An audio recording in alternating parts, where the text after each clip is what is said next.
आम आदमी पार्टी कट्टर ईमानदार पार्टी है, लेकिन हम लोग आम आदमी पार्टी के सिपाही हैं। मरना मंजूर है, डरना मंजूर है। 14 घंटे तक मेरे घर में सीबीआई रही, क्लीन चिट मिली है मुझको।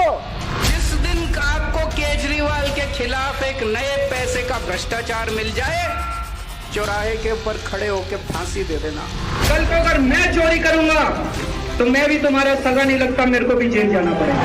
कानून के हाथ लंबे, बहुत लंबे होते हैं केजरीवाल, आप कहां भागिएगा।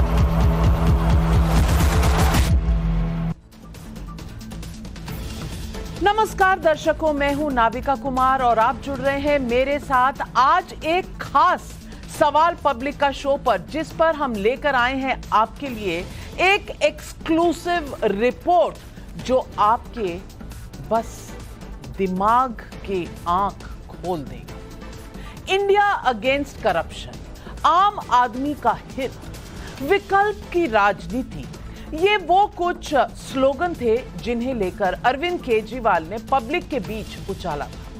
एक नई पार्टी बनाई थी, दिल्ली की सत्ता पर आए, फिर पंजाब में भी सरकार बनाई और अब उनका दावा है कि 2029 में वो मोदी को उखाड़ फेंकेंगे। ये राजनीति की बातें हैं, जनता ताकत देती है, कोई किसी को उखाड़ फेंकना चाहे तो फेंक सकता है, यही लोकतंत्र है। लेकिन मैं इसमें नहीं जाना चाहती। टाइम्स नाउ नवभारत को सीएजी के सूत्रों से कुछ पेपर हाथ लगे और ये पेपर मेरे हाथ में है। इन पेपर्स में कई ऐसे सबूत हैं जिससे ये पता चलता है कि केजरीवाल सरकार के दौरान बनी दिल्ली शराब नीति में कैसे 2002 करोड़ रुपए से ज्यादा का नुकसान का होने का दावा किया गया है। और ये मैं नहीं कह रही, ये सीएजी की ये रिपोर्ट कह रही है और इसके कुछ एक्सक्लूसिव पन्ने जो मेरे पास हैं, जिससे दिल्ली शराब घोटाले का कच्चा चिट्ठा उजागर हो जाता है, मैं उसे जनता के सामने रखना चाहती हूं। नवभारत को सूत्रों के हवाले से मिली इस सीएजी रिपोर्ट की ये हिस्से बताते हैं कि 2021-22 की दिल्ली शराब नीति ने सरकार के खजाने को 2000 करोड़ से ऊपर का चूना लगा दिया। रिपोर्ट में कहा गया है कि यह 2002 करोड़ रुपए का नुकसान इसलिए हुआ क्योंकि शराब नीति में नंबर 1 गड़बड़ियां थी और नीति लागू करने में भी कई स्तर पर चूक हुई थी। लाइसेंस फीस में छूट देने और डिफॉल्टर्स पर एक्शन ना लेने की इजाजत कैबिनेट से ली ही नहीं गई। अपने आप क्यों भाई? जब भी फाइनेंशियल इंप्लीकेशन होता है, घोटाला हो या लॉस हो, आपको कैबिनेट में जाना चाहिए। कैबिनेट क्यों नहीं गए? ये सीएजी सवाल पूछ रही है। शराब की हर बोतल की बिक्री पर एक्साइज ड्यूटी लेने की बजाय 2019-20 के बिक्री आंकड़ों पर 10% का ग्रोथ फैक्टर एक्साइज ड्यूटी ले ली गई और एक महीने का ले लिया आपने, और उस महीने में अगर कम बिक्री हुई है तो उसका 10% ग्रोथ भी कम दिखेगा। लेकिन नहीं भाई, आगे पीछे देखा नहीं, बस एक नंबर ले लिया कि 10% ग्रोथ करते हैं, ये ले लेते हैं कि इतनी बिक्री होती है। जोनल लाइसेंस फीस देने के बाद रिटेलर को सरकार को रेवेन्यू दिए बिना कमाई की खुली छूट भी दे दी। अरे भाई, क्या आपका उसके साथ सांठ-गांठ था जो इस तरह की खुली छूट? सरकारी खजाने में 2002 करोड़ के नुकसान का एक एक ब्यौरा इस वक्त मेरे पास है, ब्लैक एंड व्हाइट में मेरे साथ। ये ब्यौरा मैं आगे आपको बताने वाली हूं, लेकिन आपको याद दिलाती चलूं कि 15 मार्च को बीआरएस नेता के कविता की गिरफ्तारी के बाद ईडी ने अपने बयान में एक एक्सप्लोसिव दावा अरविंद केजरीवाल को लेकर किया है। ईडी ने अपने प्रेस नोट में कहा है कि के कविता और अन्यों ने आम आदमी पार्टी के शीर्ष नेताओं अरविंद केजरीवाल और मनीष सिसोदिया के साथ मिलकर दिल्ली शराब नीति को लागू कर फायदा पाने के लिए साजिश की। इसके बदले वो आम आदमी पार्टी के नेताओं को 100 करोड़ देने में शामिल हुई और ये तो सिर्फ साउथ ग्रुप से 100 करोड़ आए। बाकी कितने आए? 2002 करोड़ का चूना दिल्ली सरकार को लगा तो बाकी कौन कौन क्या दे गया, इसका कनेक्शन बहुत जरूरी है जानना। ईडी के प्रेस नोट में जो शब्द इस्तेमाल हुए हैं वो है साजिश। वो शब्द है बदले में 100 करोड़ देना। सवाल पब्लिक का है कि अगर ईडी का ये दावा पुख्ता है और अगर सीएजी की रिपोर्ट सरकारी खजाने में 2002 करोड़ के नुकसान का आकलन कर रही है तो क्या 2002 करोड़ साफ होने और आम आदमी पार्टी के नेताओं को 100 करोड़ मिलने के आरोपों में कोई कनेक्शन है? आपको याद होगा कि नवभारत पर मैंने दिल्ली के सरकारी आवास बनाने में हुई गड़बड़ी पर ऑपरेशन शीश महल दिखाया था। उसके बाद एक फर्जी केस में टाइम्स नाउ नवभारत की रिपोर्टर भावना किशोर को पंजाब में जेल में बंद कर दिया। हमारे कई रिपोर्टर ने जब आम आदमी पार्टी के नेताओं और केजरीवाल जी से उनका पक्ष जानना चाहा, सवाल पूछे, तो उनके साथ धक्का मुक्की, मारपीट की नौबत भी आई। और आज दिल्ली शराब घोटाले पर मैं खुलासा कर रही और पब्लिक के सामने आम आदमी पार्टी को अपना पक्ष रखने का न्योता भी दे रही हूं। हालांकि वो मुझसे और मेरे चैनल से बात करना पसंद नहीं करते, सवाल का जवाब तो छोड़िए, एक्नॉलेज ही नहीं करते कि हम पत्रकार हैं और हमारे सवाल हो सकते हैं। जरूरी नहीं है, लोकतंत्र है ना। ऑपरेशन शीश महल से आगे ये ऑपरेशन कॉकटेल है। खुद को कट्टर ईमानदार बताने वाले भ्रष्टाचार के इन सबूतों पर क्या जवाब देंगे? सवाल पब्लिक का आज यही है।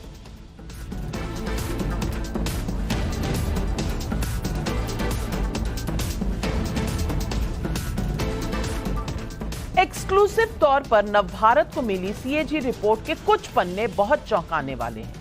खासकर 2002 करोड़ का लॉस कैसे हुआ, रिपोर्ट के जरिए जो राज बाहर आया वो न सिर्फ हैरान करता है बल्कि कट्टर ईमानदारी की पोल भी खोलता है। सीएजी रिपोर्ट ने 941 करोड़ और 53 लाख के नुकसान का आकलन इस आधार पर लगाया है क्योंकि नॉन कन्फॉर्मिंग जगहों पर ठेके के लाइसेंस बांटे गए। सीएजी रिपोर्ट बताती है नॉन कन्फॉर्मिंग जगह पर डीडीए ने नियमों के आधार पर शराब दुकानें खोलने से रोक दिया। आपने ये पैसा गिना था कि आपके पास आएगा, लेकिन आप जानते थे कि यहां तो दुकान खुलने का कोई तरीका नहीं है।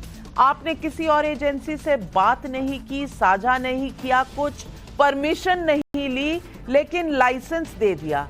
तो फिर जब वहां दुकानें नहीं खुली, यह मामला दिल्ली हाई कोर्ट पहुंचा जहां से 67 वार्ड्स में लाइसेंस फीस देने से छूट मिल गई। कमाल है भाई, खुद ही पॉलिसी बनाओ, खुद ही छूट दे दो, क्योंकि वहां तो दुकान खुली नहीं और धंधा चलता रहेगा, कोई बात नहीं। इस आदेश से 114 करोड़ 50 लाख प्रति महीने के हिसाब से सरकार को लाइसेंस फीस नहीं मिली। 114 करोड़ 50 लाख। दर्शकों सोचिए ये कितनी बड़ी रकम है। कितने गरीबों के लिए हेल्थ की सुविधा हो सकती थी, अस्पताल खोले जा सकते थे, क्लासरूम बनाए जा सकते थे, सड़कें ठीक की जा सकती थी, गरीबों को घर दिया जा सकता था, लेकिन 114 करोड़ रुपए का लॉस दिखा दिया शराब के लिए।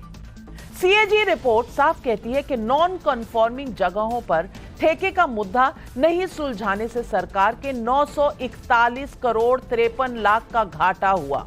और ये मैं आपको कागजों के साथ बताऊंगी, मैं आपको कोई भी चीज अपने मन से नहीं बता रही, ये सीएजी ने किया है, कंट्रोलर एंड ऑडिटर जनरल।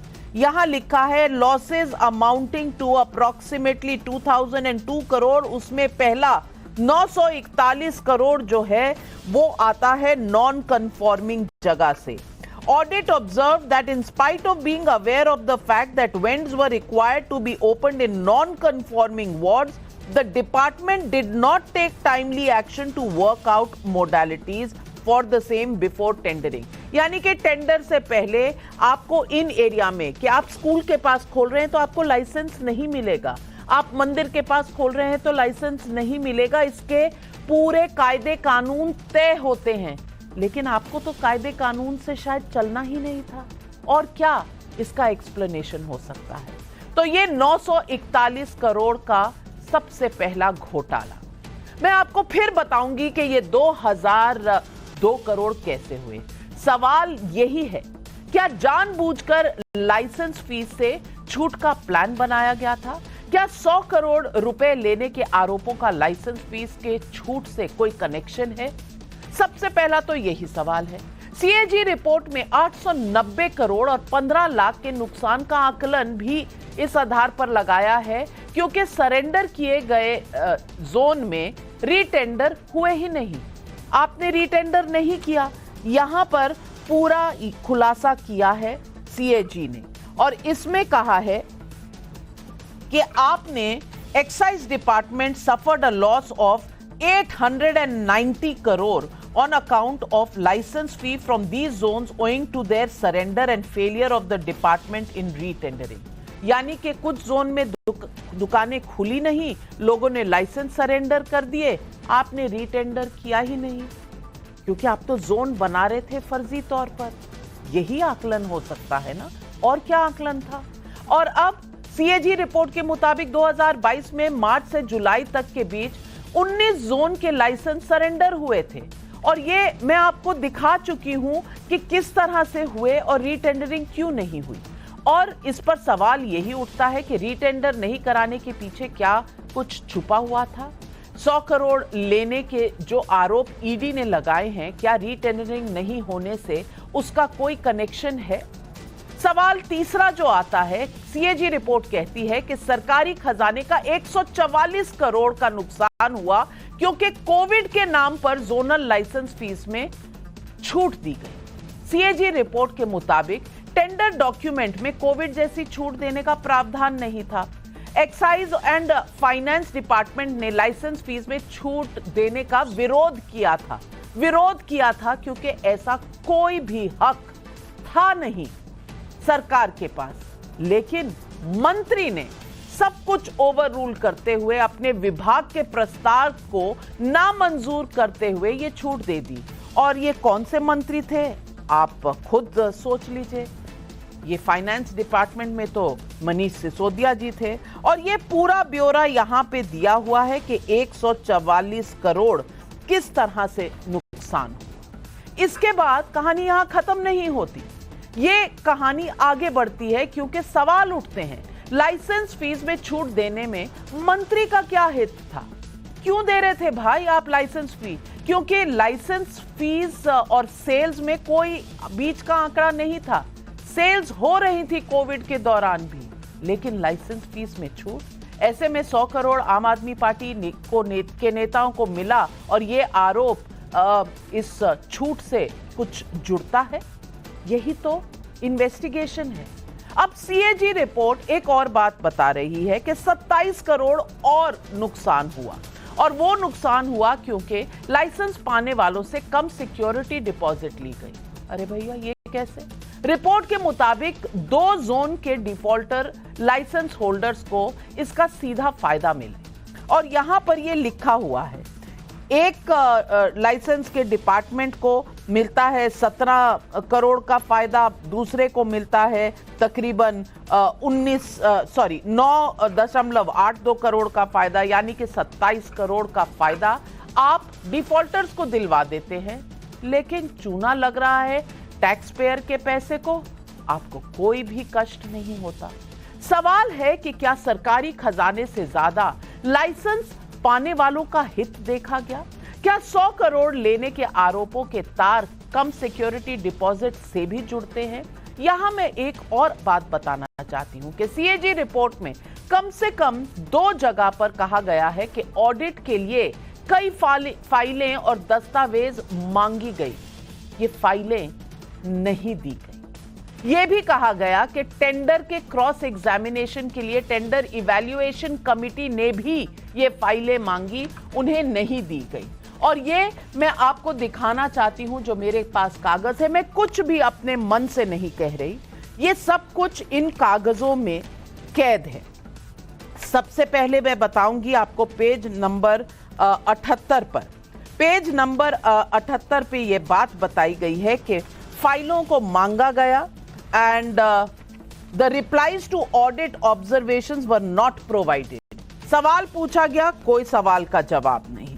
इसके बाद फिर कहती है सीएजी रिपोर्ट मेजर डिविएशंस थी और एक्सपर्ट कमिटी ने मांगी रिपोर्ट, नहीं पहुंचाई गई रिपोर्ट। ये तमाम चीजें इन फाइल्स में कही गई हैं। क्यों भाई, आप फाइल और दस्तावेज सीएजी को क्यों नहीं देते? Replies to the audit observations were not provided, files were not provided. और पेज नंबर 91 पे अगर मैं आपको दिखाऊं तो यहां टीसी कमेटी को भी नहीं दिया गया।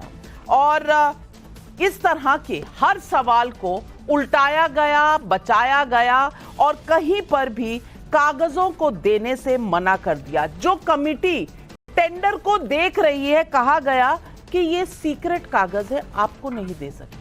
आप टेंडर वालों को सीक्रेट कागज नहीं दे सकते, आप किसी की स्क्रूटनी चाहते नहीं।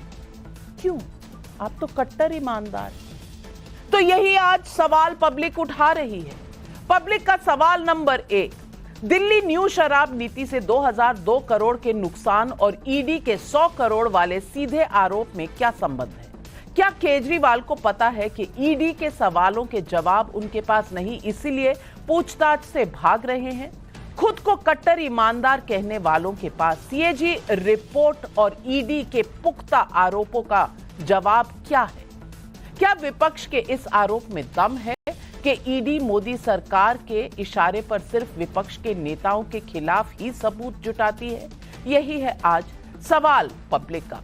और इन सवालों के जवाब देने के लिए आज हमारे साथ जुड़ रहे हैं शहजाद पूनावाला, बीजेपी के राष्ट्रीय प्रवक्ता हैं, रवि श्रीवास्तव जी राजनीतिक विश्लेषक हैं, आम आदमी पार्टी के सपोर्टर हैं, तहसीन पूनावाला जी कांग्रेस पार्टी को सपोर्ट करते हैं, मनोज यादव जी प्रवक्ता हैं समाजवादी पार्टी के, हर्षवर्धन त्रिपाठी जी वरिष्ठ पत्रकार हैं, मेरे साथ जुड़ रहे हैं। रवि श्रीवास्तव जी, मैं सबसे पहले तो आपसे पूछना चाहती हूं, सीएजी के कागज है और मैं आपको एक और बात बता दूं, ये सीएजी की रिपोर्ट टेबल नहीं कर रहे। क्यों नहीं टेबल कर रहे? जबकि 4 मार्च को ये रिपोर्ट पहुंच चुकी है दिल्ली की सरकार के पास और ये यहां पर रखा हुआ है कि 4 मार्च 2024 को ये रिपोर्ट आ चुकी है। यानी कि ये रिपोर्ट ताजा है, ये रिपोर्ट सब कुछ देख रही है और ये रिपोर्ट एक्साइज पॉलिसी को देख रही है। इस रिपोर्ट में जब 4 मार्च को ये पहुंच चुकी है तो आज 20 मार्च, 2 हफ्ते तक इसको पब्लिक के सामने क्यों नहीं रखा जा रहा? और नंबर 2, अगर कट्टर ईमानदार हैं तो डॉक्यूमेंट, फाइल, कोई भी टेंडर इवैल्यूएशन कमेटी को कागज, दस्तावेज क्यों नहीं दिखाते? दूध का दूध, पानी का पानी क्यों नहीं करते?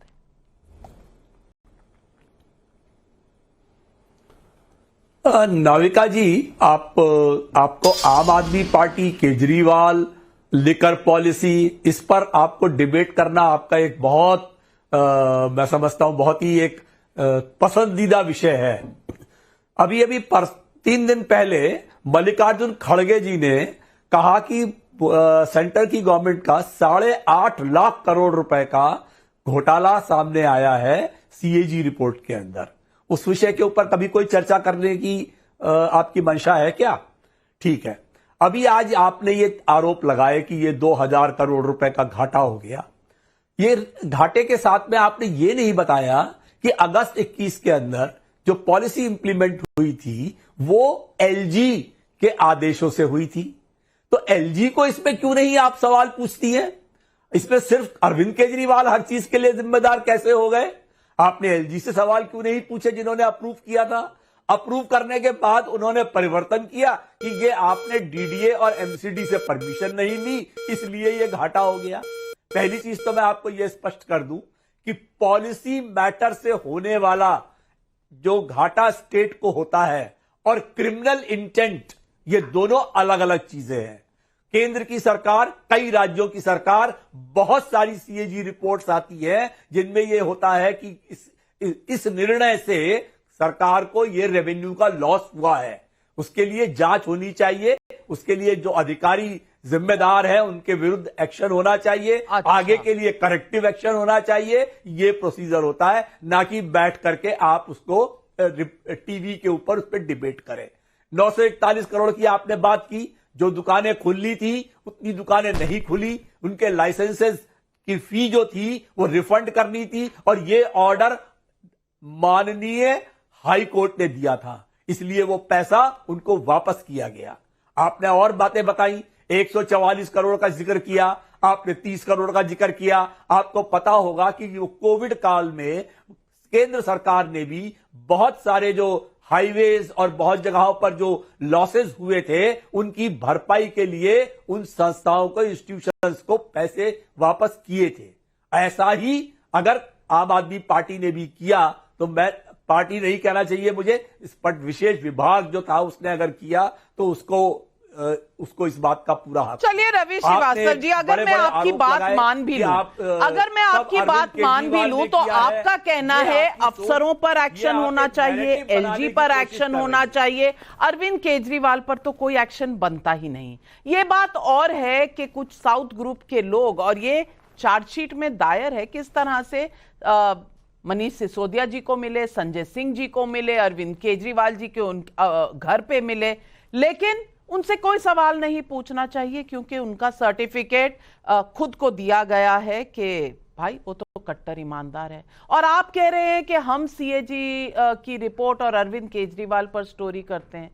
जी करते हैं, अब शीश महल तो बना था ना सर, तो स्टोरी करने में क्या दिक्कत है। भावना किशोर को उन्होंने बदले में अरेस्ट कर लिया था, बदले में अरेस्ट कर लिया था ना, हमारी आवाज दबाने की कोशिश की थी ना, हमारी आवाज तो दबेगी नहीं, इसीलिए ये 2002 करोड़ का जो सीएजी का कहना है वो मैं निकाल कर ले आई हूं।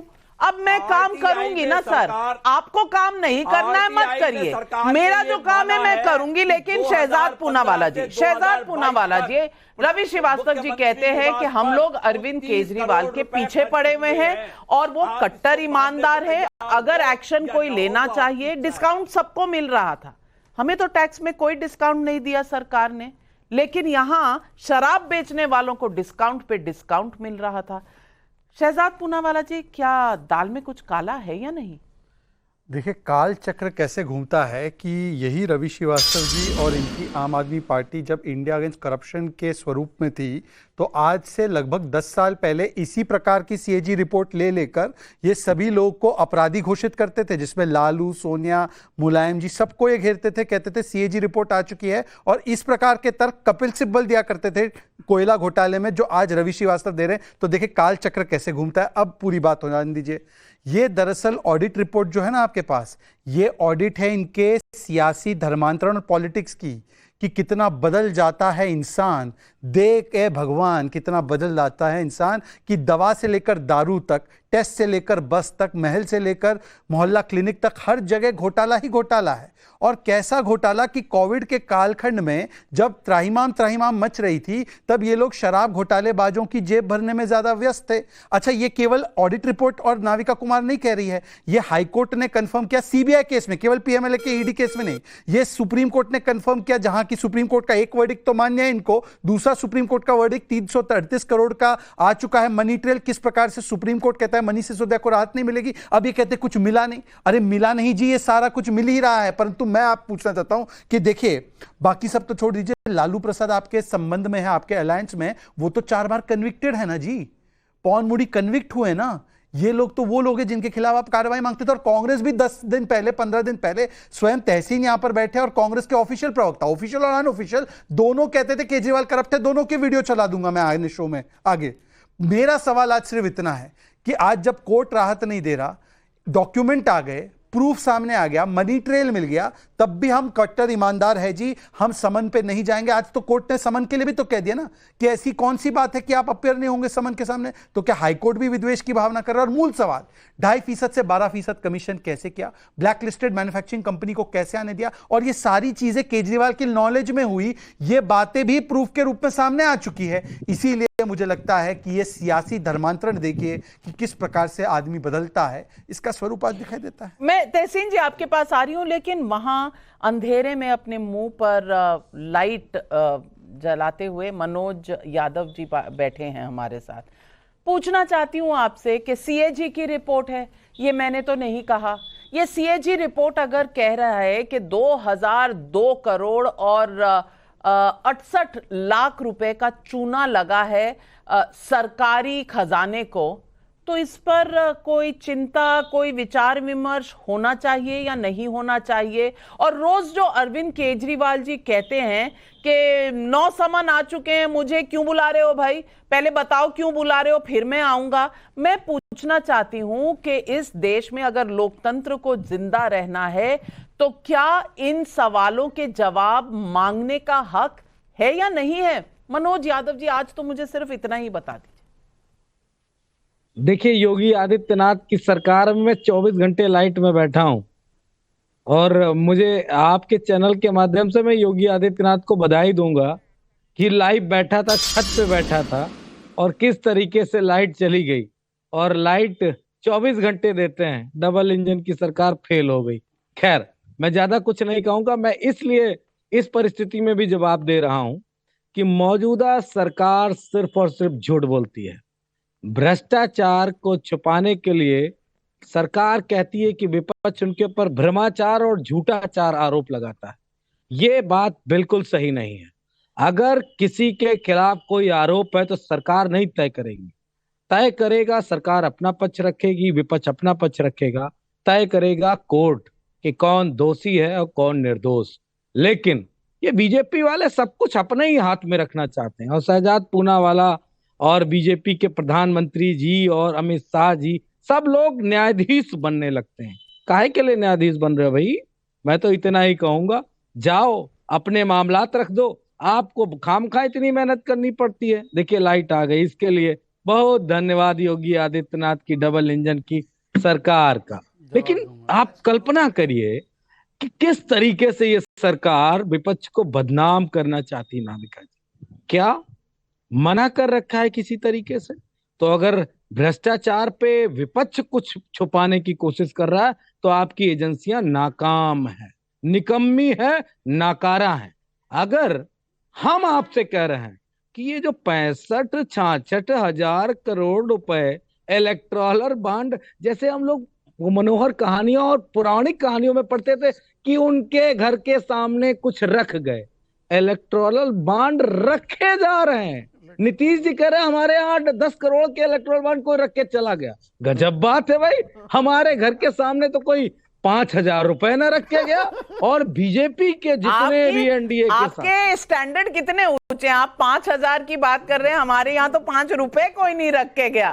तो आपका स्टैंडर्ड, आप नेता है ना, आपका स्टैंडर्ड हाई है। 5,000 से कम की आप बात ही नहीं करते। लेकिन आप विषयांतर कर रहे हैं। मैं सिर्फ इतना पूछना चाहती हूँ, आपने एक बात बहुत 100% सही कही कि इसका फैसला तो कोर्ट करेगी।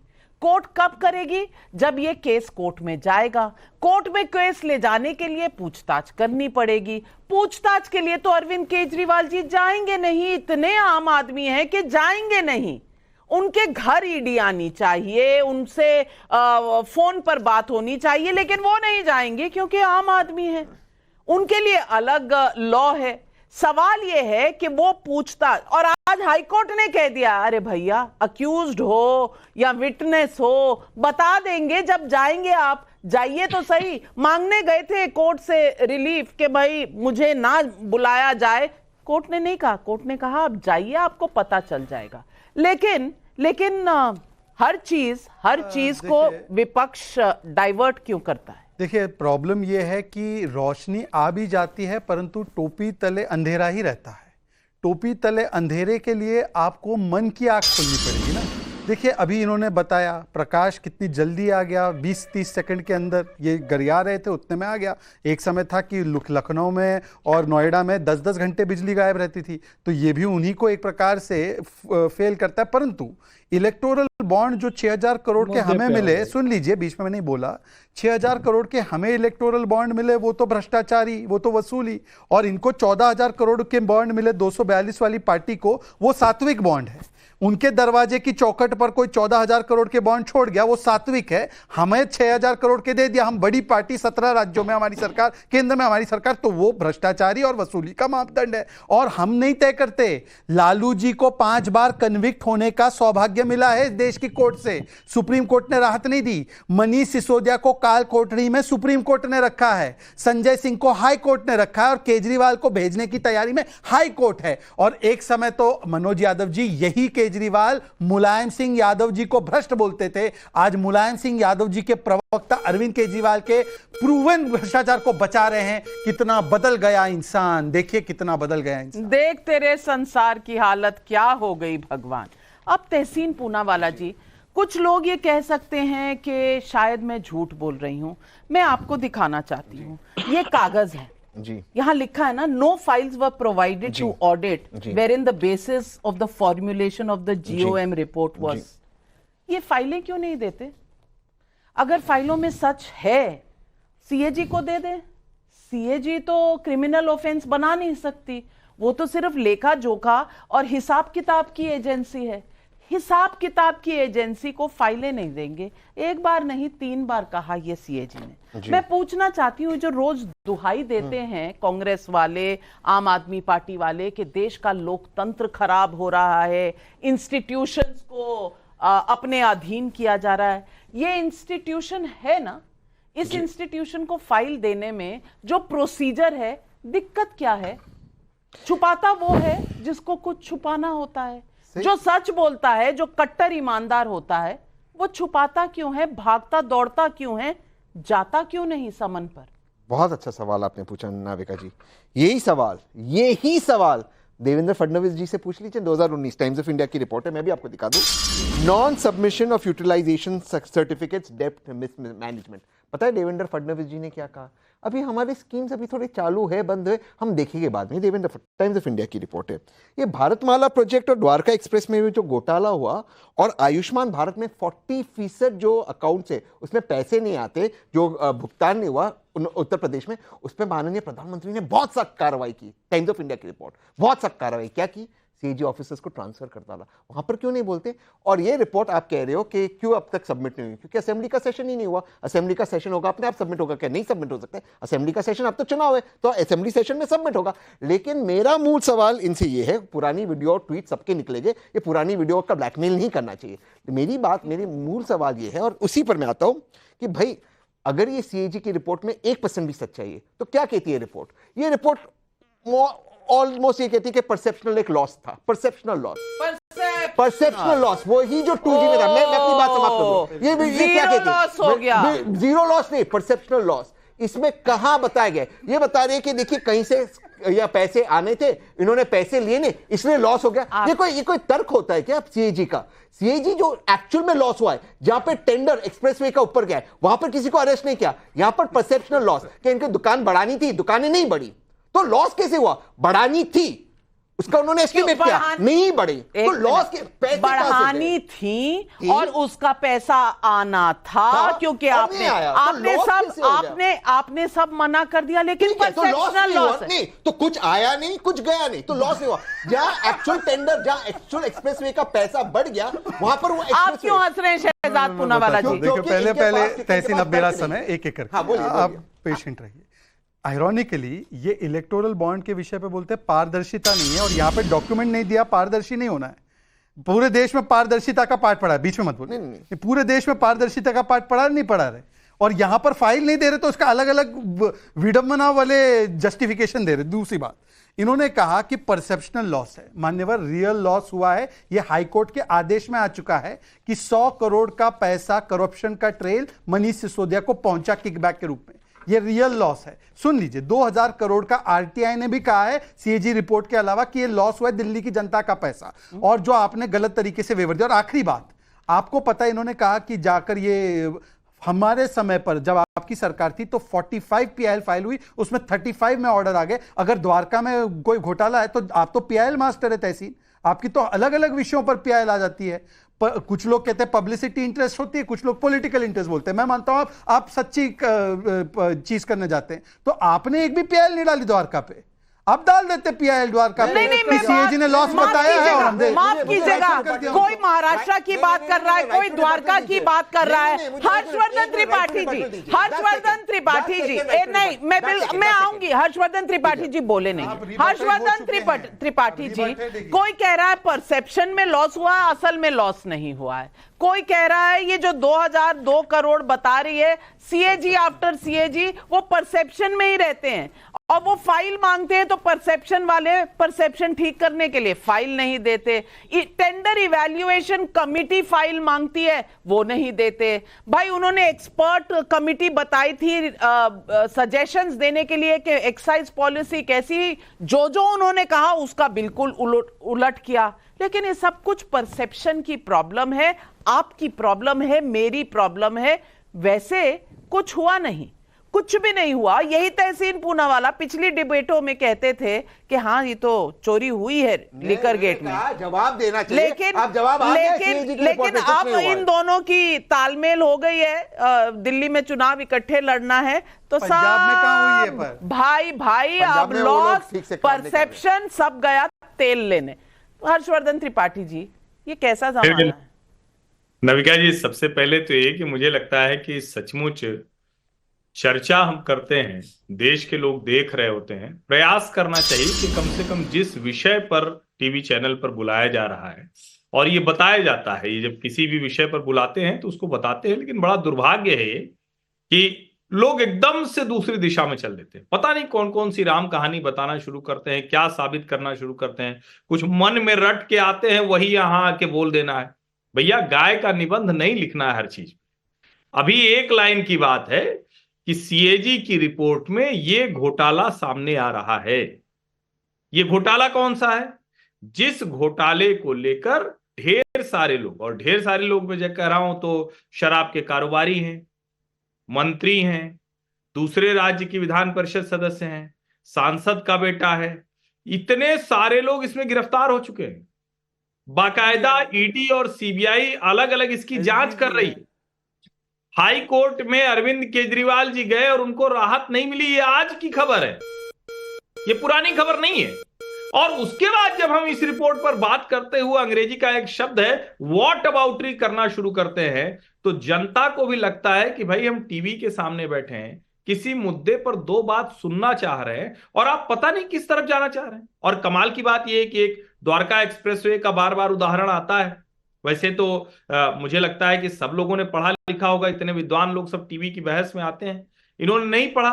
नितिन गडकरी ने बाकायदा उसका क्लैरिफिकेशन दिया और कहा, बताया कि हमारे यहां से जो अफसर ने नहीं लिखा वो मैं डिटेल में बताता हूं।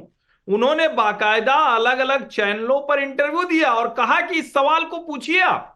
मैं तो कह रहा हूं कि अरविंद केजरीवाल अगर नविका जी का ये शो देख रहे हैं, अभी इस शो के बाद नविका कुमार जी को फोन करें और कहें कि कल मैं इस सारे मसले पर आपको क्लैरिफिकेशन देने जा रहा हूं, और वो आके क्लैरिफिकेशन दे दे। लेकिन वो तो शीश महल पर भी नहीं दे पाए। वो रिपोर्टर को गिरफ्तार करवा लेते हैं दूसरे मामले में, वो प्रेस कॉन्फ्रेंस में घुसने से मना कर देते हैं। और कमाल की बात ये कि वो कह रहे हैं हमको गिरफ्तारी से प्रोटेक्ट कर लो, यानी वो ये नहीं कह रहे हैं हमने, यानी उनको डर लग रहा है कि हम गिरफ्तार हो जाएंगे। और उसके बावजूद साहस चाहिए भाई, इतना सब कुछ साफ साफ दिख रहा हो, उसके बाद भी अगर इस पर कोई बचाव करने का साहस रखता हो तो बड़े साहसी लोग हैं नविका जी। हम लोग थोड़ा इस मामले में साहस कम रखते हैं। बिल्कुल, मैं जानती हूं आप कहना चाह रहे हैं, पब्लिक के सवाल ले लेती हूं तो आप उनका भी जवाब दे दीजिए। संजय प्रजापति का थाने से सवाल है, जो अंदर जा रहा है उसे जमानत नहीं मिल रही। क्या दिल्ली की जनता कट्टर ईमानदारी के भुलावे में ठगी नहीं गई? संजय मिश्रा का भदोही उत्तर प्रदेश से सवाल है, केजरीवाल अगर ईमानदार हैं तो खुद के द्वारा बनाए गए आदर्श पर कायम क्यों नहीं रहते? चंडीगढ़ से सुरेंद्र बंसल का सवाल है, जो केजरीवाल किसी फाइल पर साइन नहीं करते, वे कैसे दावा कर सकते हैं कि दिल्ली में हमने ये किया वो किया? किसी सीएम का फाइलों पर साइन ना करना क्या यही अपने आप में सबसे बड़ा घोटाला नहीं है? अब जवाब दीजिए रवि श्रीवास्तव जी, ये सवाल जनता पूछ रही है और जवाब मांग रही है आपसे।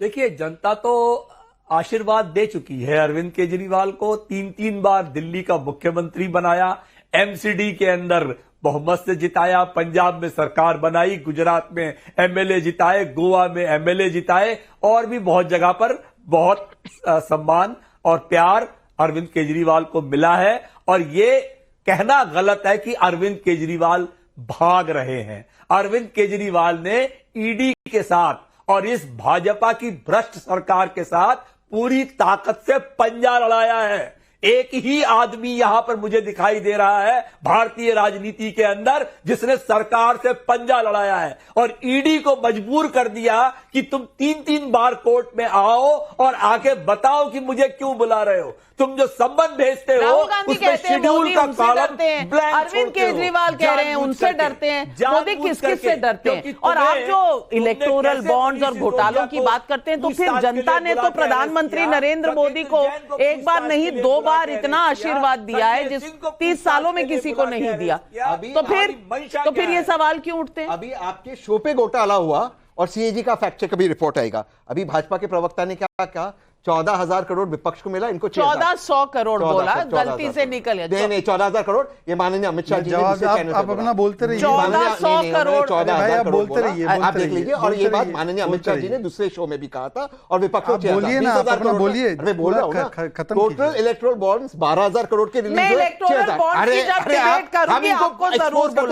मैं जवाब देता हूँ इसका। सुनिए ना, अरे मेरी बात। विनोद वर्मा का पुणे से सवाल है, ईडी के 9 सबन पर केजरीवाल नहीं आए, सीएजी की भी रिपोर्ट आ गई, कब तक भागेंगे केजरीवाल? संतोष सराफ का मंडला मध्य प्रदेश से सवाल है, चलिए मान लेते हैं कि आम आदमी पार्टी की बात मीडिया समझना नहीं चाहती, लेकिन ये लोग अपनी बात कोर्ट को क्यों नहीं समझा पाते? अब यादव जी इसका तो जवाब दे दीजिए।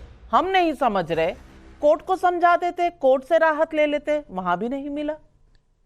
देखिए नाविका जी, अभी त्रिपाठी जी ने कितनी अच्छी बात कही कि केजरीवाल जी आपको सुबह ही बता देंगे। मैंने कहा और आपने भी एक्सेप्ट किया कि ये सब न्यायपालिका का मैटर है। त्रिपाठी जी आप पढ़े लिखे हो, मुझे व्यक्तिगत होना बिल्कुल भी नहीं पसंद, लेकिन आप व्यक्तिगत ही हमले करते हो और आप ये कहते हो कि हाँ लोग प्रोटेक्ट कर रहे हैं जो भी भ्रष्टाचार। कोई नहीं प्रोटेक्ट कर रहा, बिल्कुल भी हम सपोर्ट नहीं कर रहे हैं भ्रष्टाचार को, लेकिन आपकी टाइमिंग पे हमेशा सवाल रहता है। और अभी किसी ने सवाल किया कि केजरीवाल जी फाइल पे साइन नहीं करते। क्या प्रॉब्लम है शहजाद पूनावाला जी?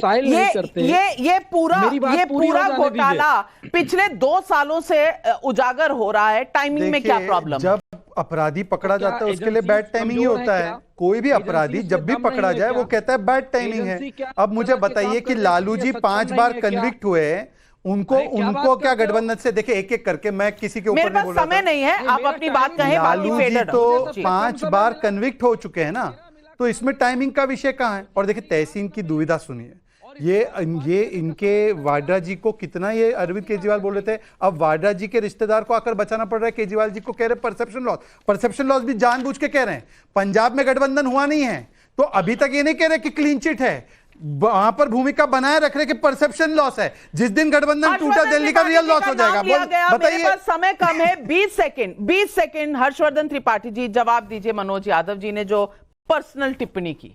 देखिए, मैं फिर से नविका जी कह रहा हूं, न्यायालय से भाग रहे हैं वो, कानून से भाग रहे हैं वो। मैं तो ऐसे व्यक्ति के पक्ष में नहीं खड़ा, और मैंने मनोज जी पर तो कोई टिप्पणी की ही नहीं थी, नाम भी नहीं लिया था। अचानक वो क्यों कूद पड़े? लेकिन 2002 करोड़ का घोटाला अगर सीएजी की रिपोर्ट कहती है और सवाल एनफोर्समेंट डायरेक्टरेट पूछती है, तो सर जी सवालों के जवाब क्यों नहीं देते? फाइलें क्यों छुपाते हैं? फाइलें लोगों को दिखाते क्यों नहीं? कट्टर ईमानदार हैं तो बस 9 समन के बाद भी किसी सवाल का जवाब नहीं। कोर्ट रोज रोज जाते हैं, राहत मिलती नहीं। सवाल तो पूछेगी दुनिया, सवालों के जवाब दीजिए। सर जी इतना ही सवाल है।